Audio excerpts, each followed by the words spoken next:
If you're just starting off riding horses for the first time, I know how frustrating it can be. There's a lot of ups and downs when we're learning. Or if you're someone that has ridden for years, but you've taken some time off and you're just getting back in the saddle again, there's also a lot of learning curves getting back into riding after taking some time off. So today I'm going to be going over 10 common beginner rider mistakes. I'm going to be talking about what causes them, why we want to avoid them, and how they're done correctly so that you can practice good habits and really improve your riding and your communication with your horse. So our first one is toes pointed down.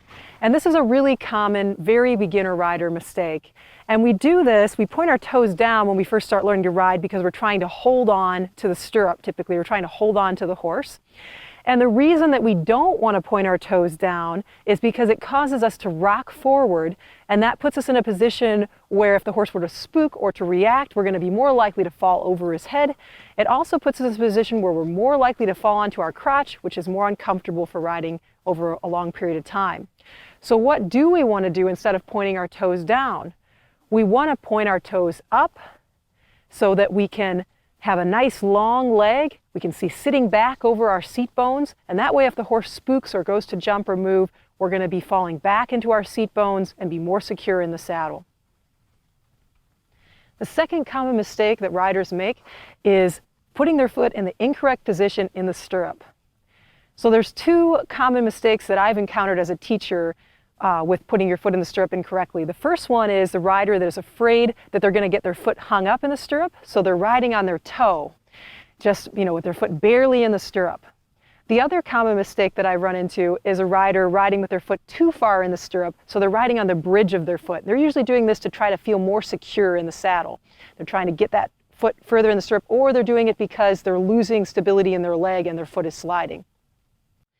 So either way, you want to work on riding with your foot on the ball, the ball of your foot on the stirrup. And the reason you want the ball of your foot on the stirrup is because that gives you the most support up through your pelvis.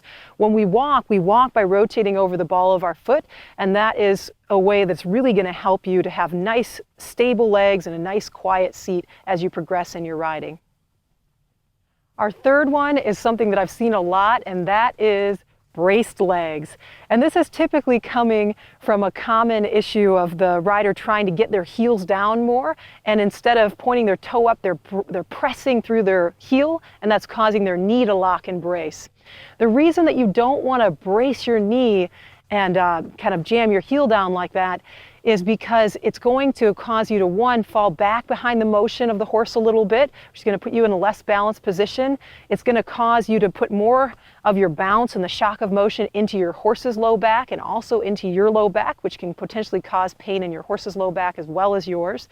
And it puts you in a position where you're really not as stable in the saddle because your legs are a shock absorber, and when your knee is braced, your leg can't absorb shock as well as when your knee is bent. So what you want to do instead of bracing through your heel like that is you want to bend your knee and just point your toe up.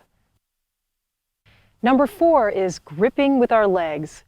This is another common issue that we run into when we're first learning to ride, or even sometimes when we're a little bit more experienced. And we do this to try to hold on to the motion.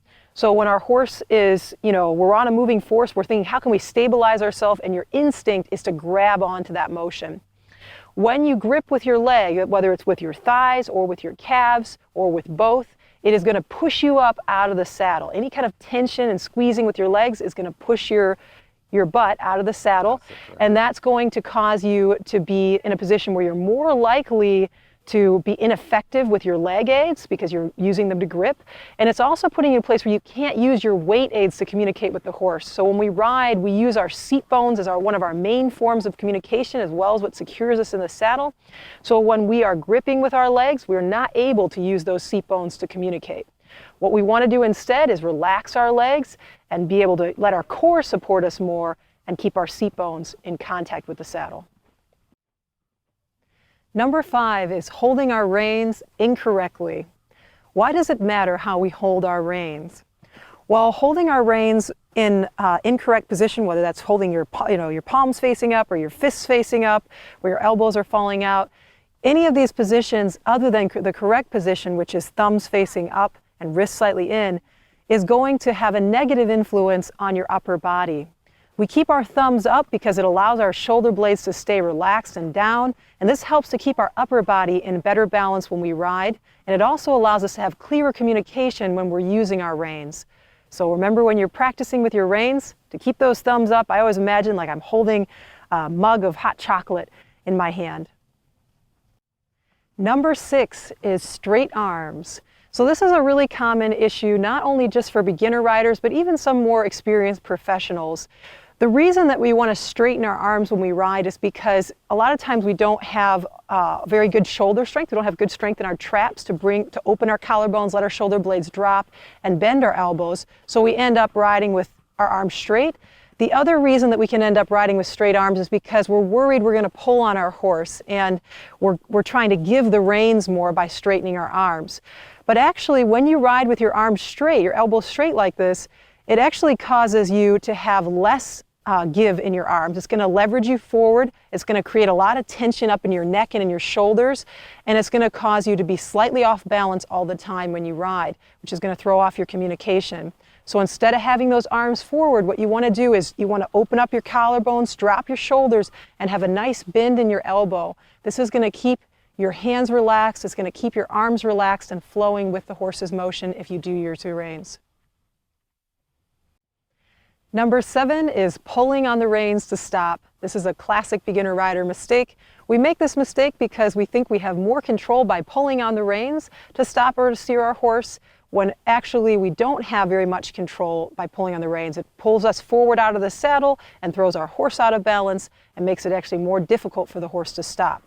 So we want to stop instead by engaging our core to our low back and stop through our seat. And here you can see how Scarlett stopped even on a loose rein with just off of my seat. Number 8 is pulling on the reins to turn our horse.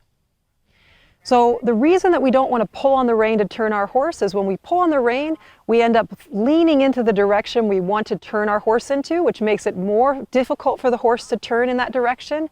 It also causes us to fall forward, which puts us out of balance. So if our horse were to go to react, we're more likely to fall off. So what do we want to do instead of pulling our horse into the turn?